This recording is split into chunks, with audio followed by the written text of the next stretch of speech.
From Daily Trust News Center, this is the News Hour.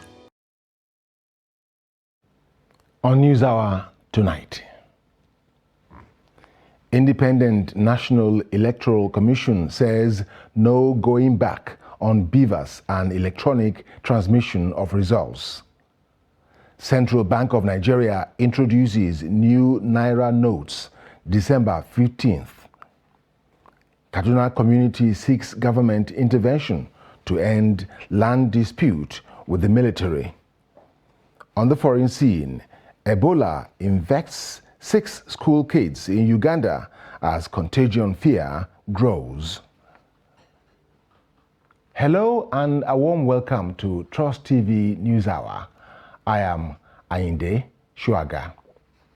With 4 months to the 2023 general elections, the Independent National Electoral Commission, INEC, says there is no going back on the use of bimodal voters accreditation system, BVAS, and electronic transmission of results. INEC chairman, Professor Mahmoud Yakubu, said this at the quarterly consultative meeting with leaders of political parties in Abuja. Noel Samson has more. The third consultative meeting between INEC and political party leaders was held at INEC's headquarters, Abuja, where the commission reassured all of its readiness for the 2023 general elections and also made known the dates of the off-cycle elections in Bayelsa, Imo, and Kogi states. 9.5 million new voters have been added to the existing register of 84,004,084 voters. The preliminary register of voters in Nigeria now stands at 93,522,272. The display of the fiscal register will take place at the designated centers from Saturday 12th to Friday 25th November 20 in Bayelsa, Imo, and Kogi states. The 3 elections will now hold on Saturday 11th November 2022. Conduct by political parties and the supporters was also addressed by the INEC chairman as campaign continues. Last week, the Commission cautioned political parties, candidates and their supporters to eschew violence during the electioneering campaign. The statement was necessary against the background of clashes among supporters of different political parties, including allegations of denial of access to public facilities and the destruction of billboards and other outdoor campaign materials by act of thuggery. The campaigns have just begun. As party leaders, you should remain committed to peaceful electioneering. The Commission deployed thousands of diligent staff for the severe exercise, and the vast majority of them discharged their duties conscientiously. Unfortunately, a few of them did not. The Inter-Party Advisory Council, IPAC, also reaffirmed its confidence in the leadership of INEC and also assured of its citizens towards credible elections in 2023. We believe that they will not have their way, no matter their desperation, and whatever their pranks and machinations. The use of technology in the conduct of elections in Nigeria has become sacrosanct and fait accompli. Every player in the country's power game must come to terms with the new reality that they can no longer rig elections brazenly and with impunity. Mr. Chairman, sir, you can count on the usual support of IPAC. Stakeholders at the meeting advised eligible voters to shun vote buying and violence before, during, and after the elections in order to be able to hold the leaders accountable. Noel Samson, Trust TV News, Abuja. Meanwhile, the national chairman of the New Nigeria People's Party, NNPP, Professor Rufai Ahmed Alkali, says his party is in support of BVAS and e-transmission introduced by INEC for the 2023 general elections. Just finished a meeting with the INEC chairman and the entire leadership of the INEC Commission. It's all the leaders of the political parties in the country, and they took time to brief us on the level of preparation for the 2023 elections. Honestly, I'm frank to you, we are highly elated and satisfied that INEC unlike in the past where everything was done behind the door. This one is done openly, inviting everybody to also hear our views, seek advice, is to have a collaborative work together. And that conclude the issue of beavers and all this transmission of results. So I must tell you that we feel that the level of preparation and the introduction of this new technology is an upgrade of what used to happen in the past. So like for example, the beavers is a replacement of the car reader that was done in the past. So we are satisfied and we have come. The new Nigeria People's Party presidential candidate, Rabiu Musa Kwankwaso, has declared that he is not ready to step down for anybody. Spokesman of the party's presidential campaign council, Ladipo Johnson, made the comment on Channel's television morning program on Wednesday amid speculations that the former Kano State governor will collapse his campaign for another person.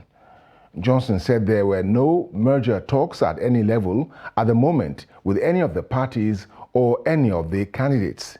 He accused those who keep saying that Kwankwaso will collapse his structure for other candidates as being mischievous. When asked about his thoughts on postulations that the presidential election is a three-horse race rather than four, which rules out his party, Johnson blamed it on the press. The NNPP campaign spokesperson also shed some light on why Kwankwaso failed to honor the invitation of the Northern Elders Forum for a recent event that it organized for presidential candidates, saying Kwankwaso believed some of the people involved were supporters of one of the presidential candidates, and he said he had had his fingers burnt before in 2019 by some of those individuals. The presidential candidate of the Labour Party, Peter Obi, says it is insensitive for his party to engage in campaigns while some people's houses are underwater as a result of recent floods in Nigeria. Peter Obi stated this in Bauchi State while interacting with support groups as part of his harmonization tour across Nigerian states. Trust TV's Adamu Imam has details. The presidential candidate again challenged other political parties in the country to suspend their campaigns as part of sympathy for the affected communities who lost their loved ones and properties worth billions of naira to floods. The flooding this year is worse than it was in 2012. Yes. 2012 we lost only about 300 something people. This year already we lost 600 plus. And more damages. It's far worse. Houses are underwater. Yes. So we felt it would be insensitive for us to campaign. Rather, what we say is to visit as many people, many states as possible. Yes. He lamented that the federal government's effort in mitigating the issue of flooding in Nigeria is not enough and promised that he will address the situation if elected president. First, I will do whatever is possible to mitigate against this by ensuring that we'll start a gradual dredging of River Niger and River Benue. Yes. If they are dredged and desilted, they will be able to contain all this flood with their tributaries and will be more economical to the country. And even if the child were having problems, some water can be pushed into there. So we must find a solution. Meanwhile, at the Emir's Palace in Bauchi, the candidates sought for royal blessing and also visited Sheikh Dair Usman Bauchi at his residence for prayers to succeed in the next year's presidential election. However, the Emir Dr. Luwani Suleiman Adamu explained that politicians should note that traditional rulers are always neutral in Nigerian politics.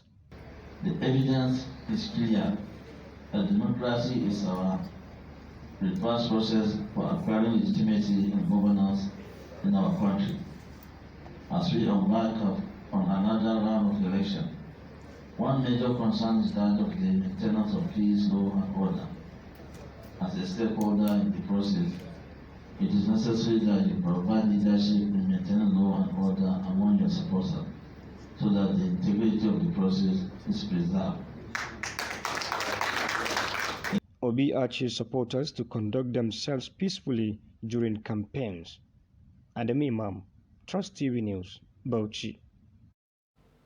Lagos State Deputy Governor Kadri Obafemi Hamzat says the state has started dredging River Ogun in view of pending flooding. Hamzat said the step is a proactive measure against ravaging floods in the country as 9 rivers discharge into Lagos. The Lagos Deputy Governor made this clarification in view of some fake videos of the current state of the lagoon going round, which showed high water level under the 3rd Mainland Bridge. It could be recalled that the State Commissioner for Environment and Water Resources described the trending video of the lagoon on social media as fake, saying it only captured the Oworonshoki end of the 3rd Mainland Bridge, which is normal. However, the state government issued warnings to waterfront residents of Ikoyi, Lekki, Victoria Island and coastal areas of Ekpe and Badagry to be cautious of the high tide. Those videos making round, please ignore it.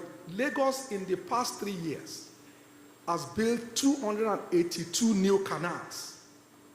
What are those canals supposed to do? To take water to? However, let us understand that climate change is real. We can see what happened in Pakistan. We saw what happened in Florida. We saw what happened in Belgium. We saw what happened around the world. So the Atlantic Ocean is the same Atlantic Ocean that gets to London. So when it snows and it melts, it gets into those, it's coming here 14, 15 days later. So we must prepare ourselves. Don't let us patronize all these cart pushers. When the state says don't, it's not to take business from them. It's to protect all of us. Because they only discharge into our canals. Our canals are not refuse dump. They are to move waters. The Central Bank of Nigeria on Wednesday announced that President Muhammadu Buhari has approved the redesign of 3 currency denominations. The announcement was made during a press briefing in its Abuja headquarters. Chamun Dabeng reports. Central Bank of Nigeria Governor Godwin Emefiele has announced that the redesigned 200, 500 and 1,000 naira notes would be in circulation from December 15th. The move, according to Emefiele, is to curb excess money in circulation. The CBN governor further stated that the Apex Bank's ability to efficiently handle currency management has been affected by certain challenges. These challenges primarily include 1. Significant hoarding of banknotes by members of the public, with statistics showing that over 85% of currency in circulation are outside the vaults of our commercial banks. To be more specific, as at the end of September 2022, available data at the CBN indicate that 2.73 trillion naira out of the 3.23 trillion naira currency in circulation was outside the vaults of commercial banks across the country and supposedly held by members of the public. Evidently, currency in circulation has more than doubled since 2015, rising from 1.46 trillion in December 2015 to 3.23 trillion as of September 2022. According to the Apex Bank, the redesigning would help to address the insecurity bedeviling the nation, as the new notes would come with enhanced security features. Also, in view of the prevailing level of security situation in the country, the CBN is convinced that the incidents of terrorism and kidnapping will be minimized, as access to large volume of money outside the banking system used as source of funds for ransom payments will begin to dry up. Emefiele, who stated that existing notes would cease to be regarded as legal tender by January 31st, 2023, also noted that in line with the transition from old notes to new ones, bank charges for cash deposits have been suspended with immediate effect. Chamun Dabeng, Trust TV News, Abuja. Dr. Emeka Okengwu is an Abuja-based economist, and he shares his perspectives on the Apex Bank's Naira designs. Well, what's important is that we must first and foremost interrogate the meanings or the position of the CBN vis-a-vis why they decided to do what they are doing. Does the law allow them to do so? Yes. The reasons that are given about 80% of disposable capital, available cash not being in bank vaults, now leading to counterfeiting and then, well, yes, on a face value, if CBN had done this maybe in the life of this administration, it would have made more sense. Okay, this is an administration that is winding down. We're expecting a new administration, even if there's going to be continuity. And it's only fair and right that you don't, because you see, whatever it is, however it is you want, this has to do with mopping up cash, because what CBN has said is the money you have back into the bank accounts so that when we reprint or when we redesign, you can now withdraw the new ones that we've put. But for those of us who are old enough to remember when this happened earlier, it wasn't easy for anybody. It was a very tough time. At one time, they even started rationing the money. Okay, so there's no guarantee that if you put in your 10,000, you're going to be getting your 10,000 back. That's one way to look at it.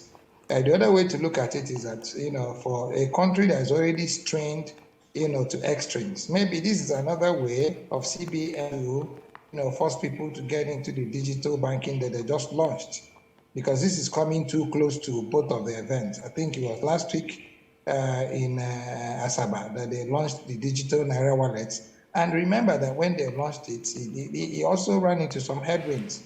So for me, it would have been a good program. Yes, they allows them. We haven't done this redesign according to the statement issued in 20 years. But why do it when you have 5 months into a general election? Be able to mop up funds so that you don't have a lot of funds in the hands of people who might be able to misapply it. But it can work two ways. Okay, what if you mop up all the funds and then it becomes an instrument of now making certain that only some few people can have it and others? Okay, so you could also now, be another way of weakening some interest into making certain, because elections in Nigeria, elections everywhere in the world, is all about heavy spending of money. And I can assure you that a lot of people we're not very comfortable with this digital financing. So we're still a cash-based economy. We might be facing some issues. That's how I want to look.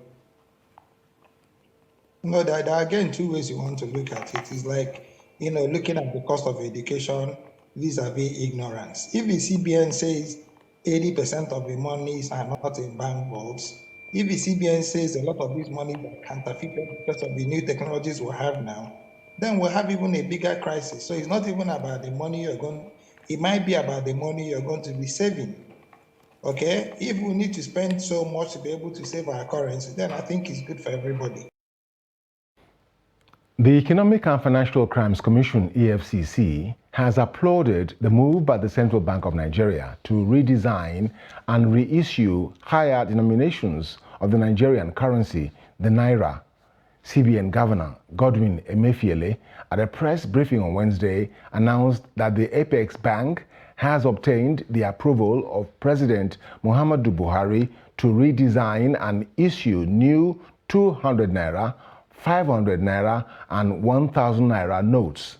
Reacting to the development, the executive chairman of the EFCC, Abdulrasheed Bawa, described the move by the Apex Bank as a well-considered and timely response to the challenges of currency management.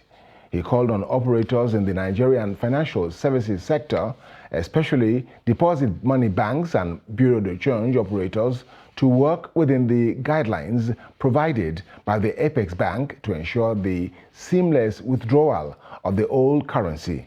Bauer, however, warned that the EFCC will monitor the process to ensure that unscrupulous players and currency speculators and their cohorts among the BDCs do not undermine the exercise. The federal government says Nigerians should stop spreading unverified news, but should be assured that the relevant agencies are on top of the security situation across the country. Minister of Information Lai Mohammed spoke on Wednesday while reacting to the second travel advisory issued by both the US and the UK governments to their citizens in the country, insisting that Nigeria was safe. He spoke on a day government officials explained to Nigerians what had been done to mitigate the massive flooding across the country. They spoke to newsmen at State House, Abuja, after the weekly meeting of the Federal Executive Council. Kende Amodu reports.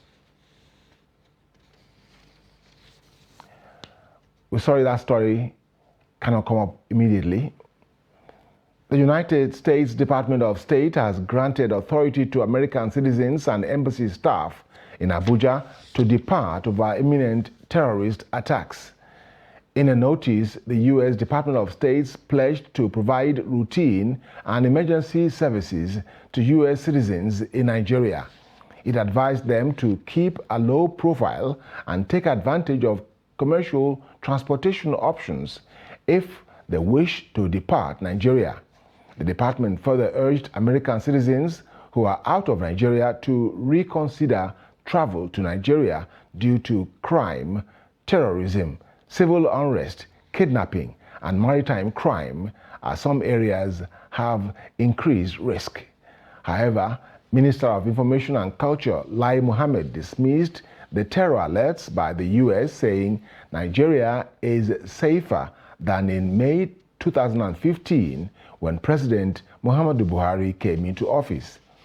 Also, Inspector General of Police Alkali Baba has announced a counter-terrorism incident simulation exercise in the nation's capital tagged Operation Dokin Gagawa.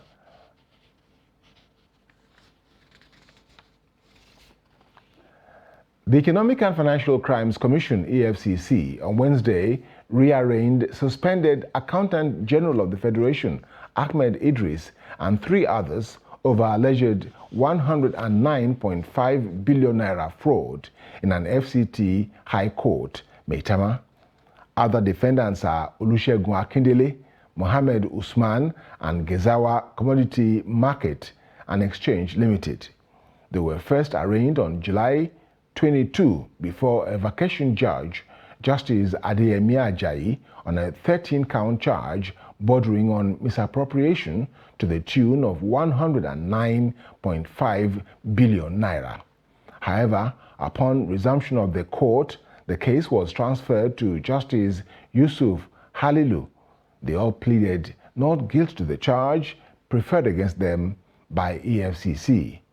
Following their not guilty plea, counsel for Idris, Chris Uche, SAN, prayed the court to allow the defendants continue to enjoy the earlier bail granted them by the court on July 28. He submitted that they have been complying with their bail conditions. Counsel for other defendants aligned themselves with Uche's application and submission.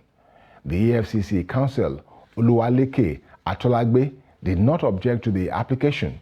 He, however, left the decision to the court to exercise its discretion.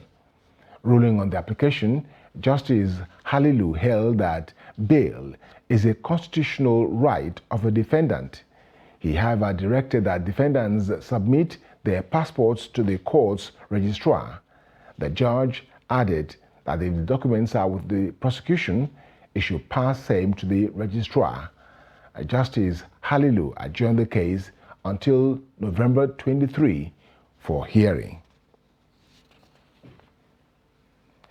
A federal high court presided over by Justice Evelyn Anyandike, has ordered the federal government to restore Nnamdi Kanu to his status quo before 19th June 2021. In Wednesday's ruling on fundamental human rights, an extraordinary rendition of the leader of the proscribed Indigenous Peoples of Biafra, IPOB, she also ordered the government to pay 500 million naira as damages to him. The court, in its further rulings, issued an injunction restraining the Attorney General of the Federation, Abubakar Malami, from prosecuting Kanu consequent upon his extraordinary rendition.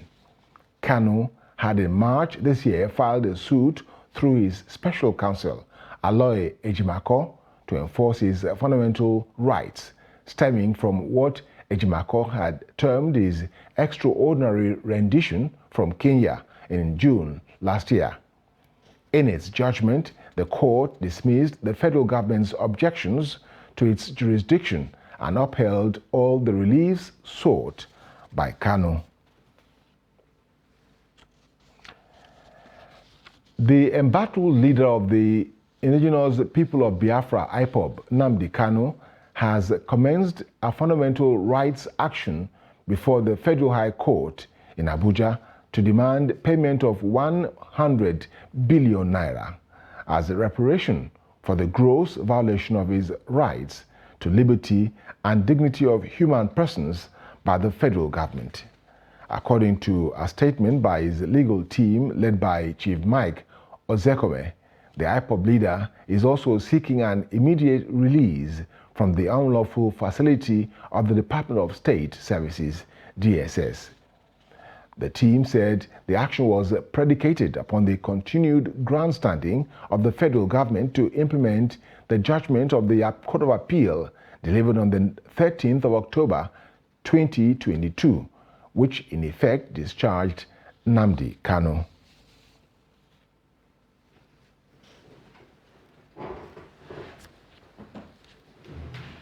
You're still watching NewsHour on Trust Television.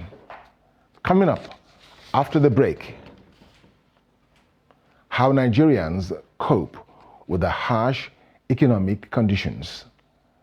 Stay with us. Nigerians, elections are here again. Let us shun violence. Let us play the game according to the rules. Do not be a thug. Say no to violence. Let's rise and defeat violence, crime, and sabotage against the peace of our nation. Nigeria is the only country we have. We must do everything to keep it united. We must avoid any act that promotes hate and disintegration. Say no to separatist movement, terrorism, fake news, hate speech, religious bigotry, and any act that tends to divide us as a nation. Watch out for strange gatherings and suspicious movements. Restrict access to sensitive documents and data, the disclosure of which may damage national security. Educate your staff and family, particularly on measures to safeguard information and report security breaches. Apply relevant legal security guidelines to protect yourself and your neighbors. Due to misinformation and wrong choices, some idle persons resort to vices in their greed to get rich quick. They resort to kidnapping, killings for rituals, and other heinous crimes. Avoid wrong use of the social media. Before you broadcast that false message, think twice. Ask whether it will promote peace or violence. For safety at home, still be security conscious. Educate your household on safety tips. Report all suspicious movements and persons to the security agencies nearest to you. Be a good citizen. Be patriotic. To pass security information, please call 0813-222-2105, 0915-339-1309, 0908-837-3514, or send a mail to dsspr@dss.gov.ng. This message is from the Department of State Services, DSS.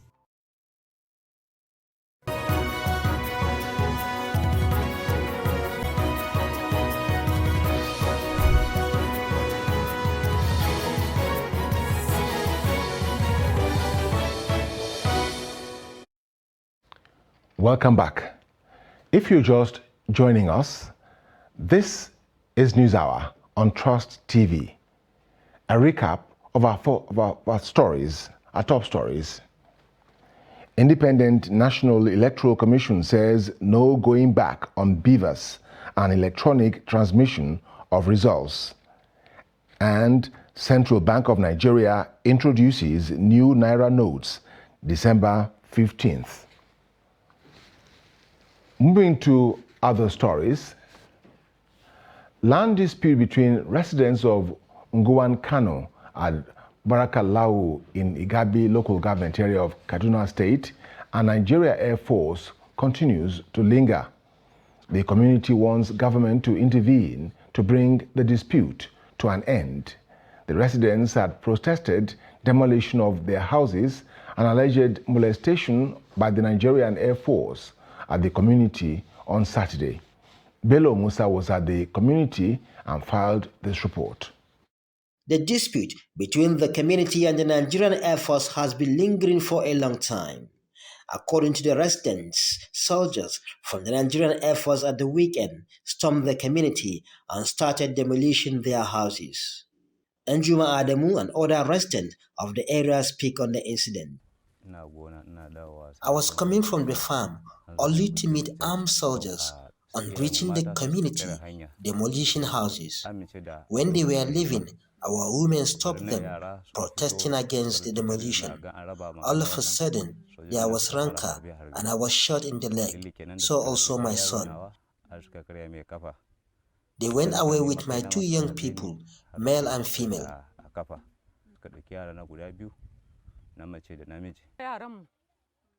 We want to see our children taken away by the soldiers back home. That's our pain.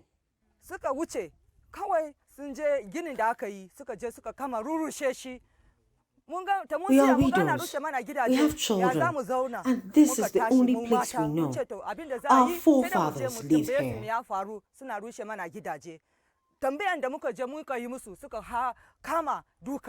They pleaded with the authorities concerned to intervene for peace to reign. Our ancestors lived here, and we were born here too, so it's our ancestral land. Efforts to speak to Nigerian Air Force authorities at NAF Base Kaduna were not successful. Officials there said that they are not in the position to respond, as only headquarters in Abuja can speak on the matter. Bello Musa, Trust TV News Kaduna. Benue residents have continued to react to the attack on Gbeji community by unknown invaders. The state has been under serious attacks in recent times by yet-to-be identified invaders threatening the peaceful coexistence of the state and the country at large. Trust TV correspondent reports. The residents of Benue are worried that the security agencies are not doing enough to stop the killings that have made life unbearable in the state. Those who spoke to Trust TV said almost every day there are reported cases of attacks on farming communities. The latest was the killing of scores of people in Gbeji, in local government area of the state. It's also disturbing the way the insecurity is turning out in Nigeria today. Every day people are being killed by unknown gunmen. But my problem is our security architecture in Nigeria. What are they doing? Because those people, they are not spirits. They came from somewhere, carried out the attacks, and go to somewhere. The service chief, the security chiefs, they are not doing anything. We keep on hearing killing from one place to another, and nothing has been done. The perpetrators have yet to be punished. So to me, I see the government is yet to carry out its mandate. If you observe international communities, you hear about a particular minister resigning as a result of issues that are happening in the country. Some of the residents said individual communities should form their security architecture to complement the federal government's efforts. They should come together and set up security outfits in their localities. The federal government cannot be everywhere. we need to, at least in our own part, come together and then set up security outfits in our villages so that we can help or so that we can complement what the federal government is doing. So it is very, very important for us to rise up against this kind of inhuman situation.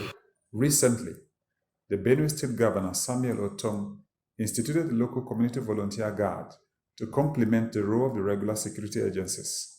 But the question is, are these local guards equipped and trained to tackle such security issues in communities?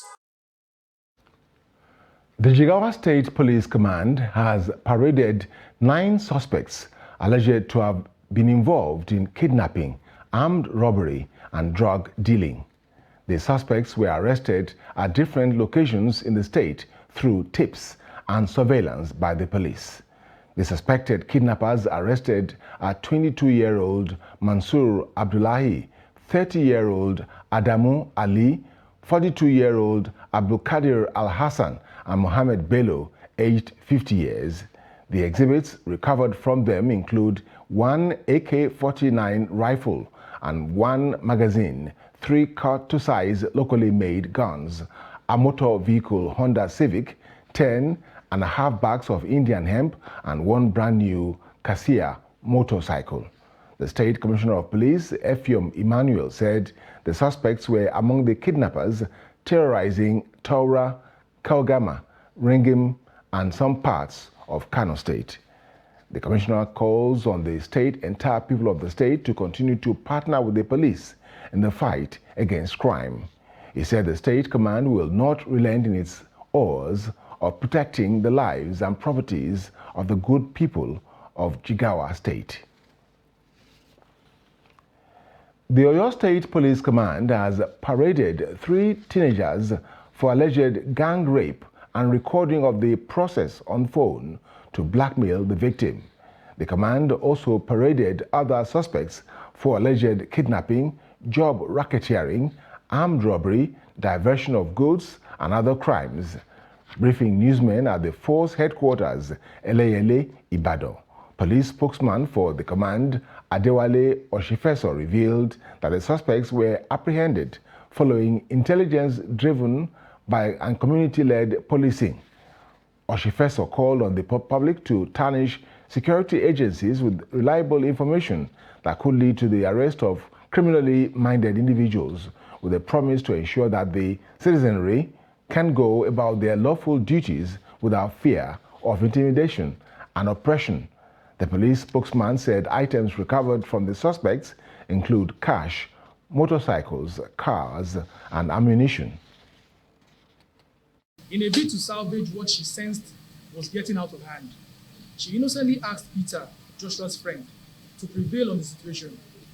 But rather, Peter advised her to heed to Joshua's demands. At this point, both friends took turns at forcefully and unlawfully having carnal knowledge of their victim, while simultaneously recording footage. On July 3, she comes to my house. I tell her to come and visit me at home. After that, I tell her that I want to see her in my bedroom. When she comes to my bedroom, I ask for sex. She won't give me, and she don't want to give me, and I call my friend Peter to come to tell him to tell her she give me the sex, but she refused, and I refunded her. That's why. It was only the transfer that was made to my client that the document he gave to me was cloned. But the transaction has not been faulted because he has been in possession of the land for over 3-4 years, and the possession is still there. A 25-year-old man has been shot to death by an unidentified security agent at Kasuwa Bello Bola along Mobi Road, Adamawa State. Eyewitness accounts indicate that the victim was trying to open his shop for the day's business when he was hit by a stray bullet. Salis Lawan reports. According to eyewitness, some uniformed men suspected to be members of the Nigeria police force moved into the market with the intention of arresting some culprits. The situation got out of hand, according to the eyewitness, after the suspected culprit ran away and later decided to attack the officers, a situation that led to sporadic shooting in the market and the death of the victim. Usman Tanko, who is the chairman of the market, gives more insight on the incident that led to the death of his member who hailed from Sokoto State. I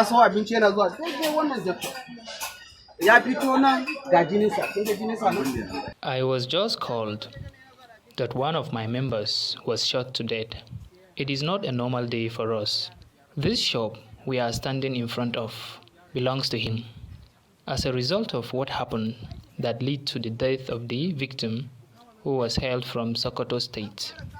You know youths, they reacted somehow, which later normalcy restored. Please, we are pleading with the authorities to look into the matter and ensure justice to the innocent soul. The victim's brother, Umar Usman, calls for justice to his dead brother. Ya shigo layin da zai shiga layin shagonsa ya je gudu. Irin juya wannan zai sai ya bule ta bayansa. Ana aka dauke shi. He was shot dead while opening his shop for the day's business. The worrisome aspect is that his younger brother, who was shocked by the death of his elder brother, fainted and was rushed to the hospital. While receiving medical attention in the hospital, some police officers came in and arrested the brother with other caregivers in the hospital. I need nothing but justice for my younger brother. Police Public Relations Officer Adama Command SP Suleiman Guroji confirmed the incident. The command received a report that when our men who are on routine patrols in some criminal hideouts, all of a sudden had a fracas, and that resulted to Commissioner of Police directing the Deputy Commissioner of Police to go down and ensure that no breakdown of law and order. So we are equally made to understand that there was a shot that resulted to a death of one, and he was immediately rushed to hospital and was announced dead by medical expert. Normalcy has since returned to the market after the incident. From Yola, Salis Lawan, Trust TV News. The spate of insecurity in the northern part of the country has forced many schools to close and expose the adolescent population to social vices, which negatively impact their development. Gender advocates at the 22nd Regular National Council on Women Affairs who identified this as one of the major factors perpetuating the practice of early marriage, however want security and other safety measures to be put in place to encourage the girl child to return to school. Trust TV's Aisha Salihu reports. The rising incidences of insurgency, kidnapping and banditry in the northern part of the country contribute to complex humanitarian crisis and have impeded the enrollment and retainment of the girl child in schools. This results in an increase in the number of out-of-school children. As such, parents send off their young female children into early marriage. The educational status of a woman, of a girl, is what determines the economy of any country, not the number of buildings, because it affects maternal mortality, child mortality, the kind of nutrition, whether you give birth to children that can rule the country because they've been sound, they've been fed well. So a lot of things anchor on the girl child.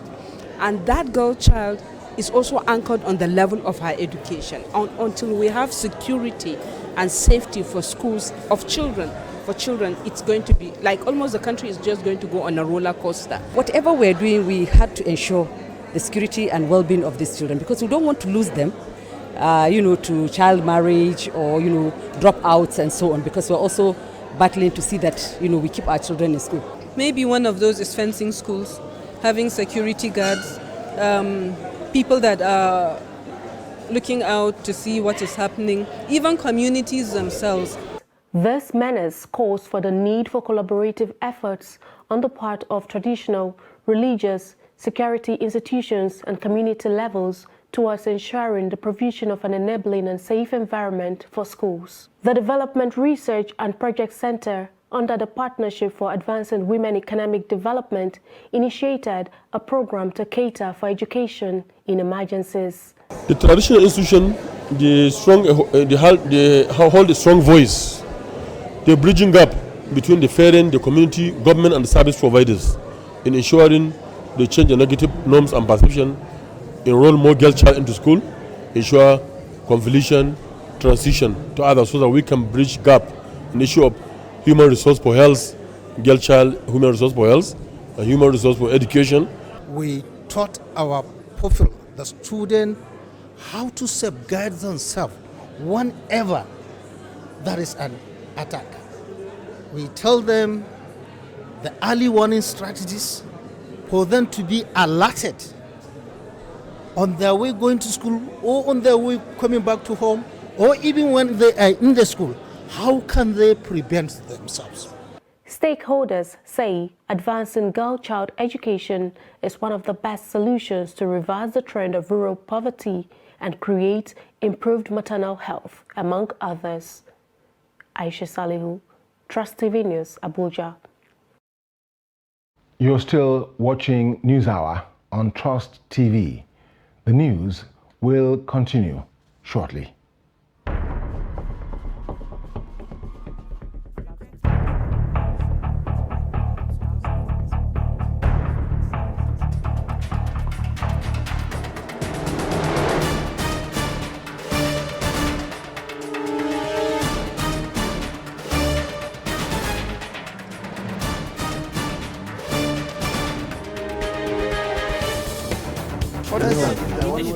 That's great.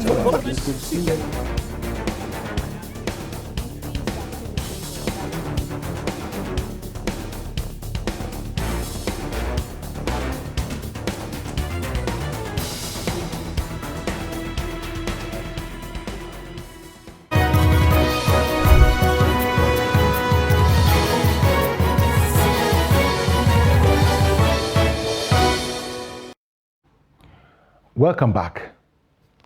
Many Nigerians have expressed displeasure over the current economic situation in the country, which experts attributed to poor economic policies and a high inflation rate.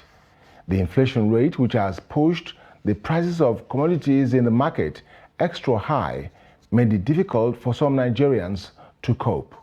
In this report, Trust TV's Kabir Lawal takes a look at the feeding ratio of average Nigerian families and how they are coping with the economic hardship.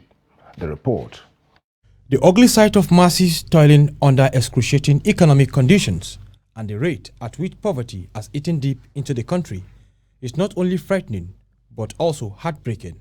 Many Nigerians, according to observers, cannot afford 3 square meals a day. Statistics available, however, reveal that over 70 million Nigerians are unemployed and thus have taken a toll in household welfare, pushing them into poverty.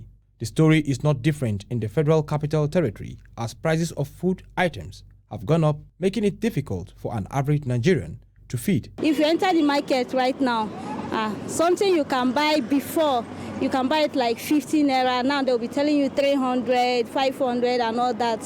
So it's very difficult for poor people to come and be buying. That is why there is crime rate everywhere.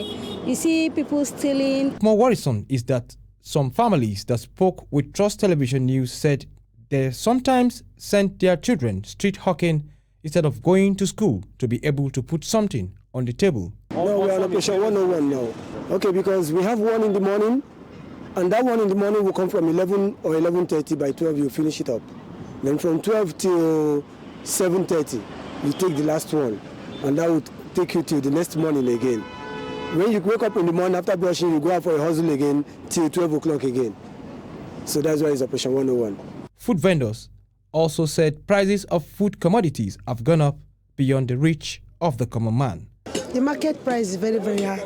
The thing that you buy today, tomorrow when you go to the market, the price will change. Look at Gary. We buy Gary. Last week, I buy 23 3,000. Now, you can see that the woman that bring Gary for me now, he said it's 25,000, one bag of Gary. If you buy rice, rice, everybody like rice. If they use pipe, this rice I'm talking about now, in Nigeria, everybody like rice. For now, things are worse. Before, things are cheap. Like this crayfish, we do buy, like penta, we do buy penta 2,000, 2,500. But now, if you didn't have 5,000, 7,800, you can't buy it. Experts have attributed various causes of the current inflation rate in the country to import restriction, rising fuel prices, floods, among others. It is hoped that the federal government will come up with policies that can avert the current situation. Until then, life remains difficult for the masses. Kabir Lawal, Trust TV News, Abuja. We now join Chiamaka Nwafo for business news.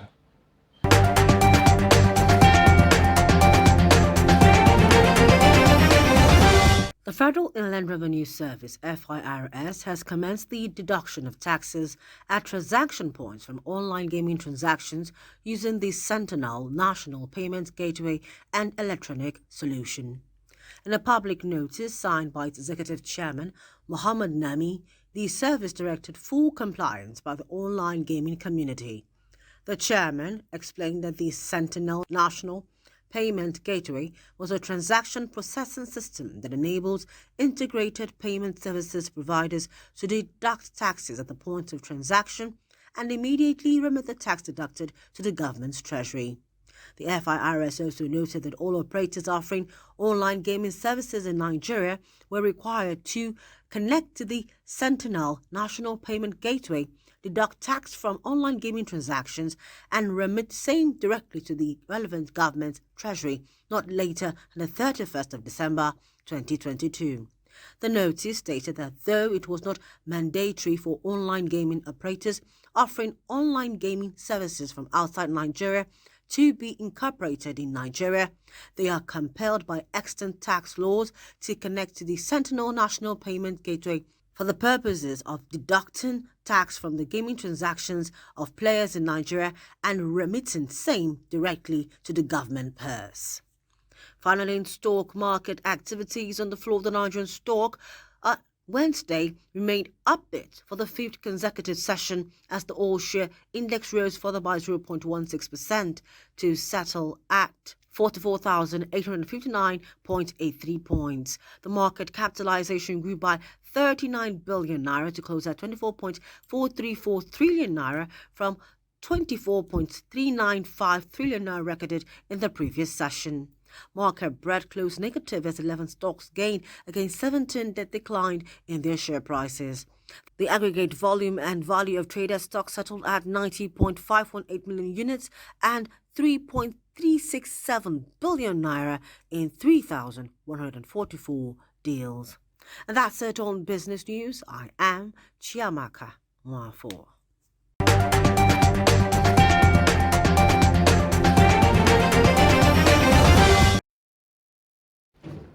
On the foreign scene, Uganda's health minister says Wednesday 6 school children in the capital have tested positive for Ebola, marking a serious escalation of the outbreak declared just over a month ago.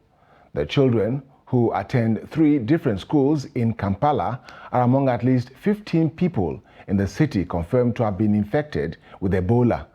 A statement by the Ministry of Health said the children are members of a family who were exposed to the disease by a man who traveled from one Ebola-hit district, sought treatment in Kampala and died there. Authorities are following up 170 contacts from schools the 6 children attend. Fears that Ebola could spread far from the outbreak's epicenter compelled authorities to impose an ongoing lockdown, including nighttime curfews on 2 of the 5 districts reporting Ebola cases on October 16. And now sports.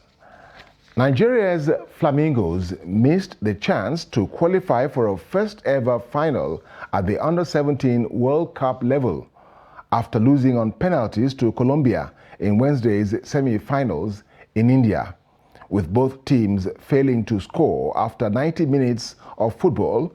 The game went into penalties, with the Colombians winning 6-5.